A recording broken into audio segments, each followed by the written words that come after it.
ख़बर मां शेयर कंदा रहो तो हुकूमती इत्तेहादी ने PTM पारां इमरान ख़ान के नाअहल कराइण लाइ सुप्रीम कोर्ट में रेफरेंस दाख़िल करण जो फ़ैसिलो कयो वियो आहे। रेफरेंस बाबति वफ़ाक़ी काबीना खां मंज़ूरी वरिती वेंदी, जंहिं लाइ काबीना जो इजलास सुभाणे तलब कयो वियो आहे। ख़बर मां शेयर कंदा रहूं। PTM सरबराह मौलाना फज़लुर रहमान चयो आहे त साबित थी वियो त परॾेही फंडिंग थी आहे। इमरान ख़ान लाॻीतो इलेक्शन कमीशन अॻियां कूड़ ॻाल्हायो। हुन चयो त हक़ीक़तुनि मां साबित थियो त इमरान ख़ान परॾेही गुॾड़ो आहे। संदसि ख़िलाफ़ आइन ऐं कानून मूजिब कार्रवाई कई वेंदी।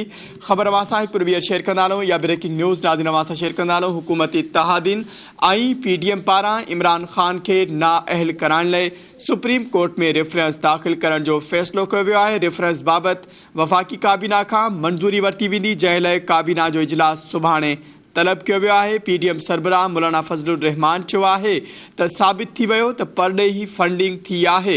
इमरान ख़ान लाॻीतो इलेक्शन कमीशन अॻियां कूड़ ॻाल्हायो। हुन चयो त हक़ीक़तुनि मां साबित थियो त इमरान ख़ान परॾेही गुॾड़ो आहे। संदसि ख़िलाफ़ आइन ऐं कानून मूजिब कार्रवाई कई वेंदी।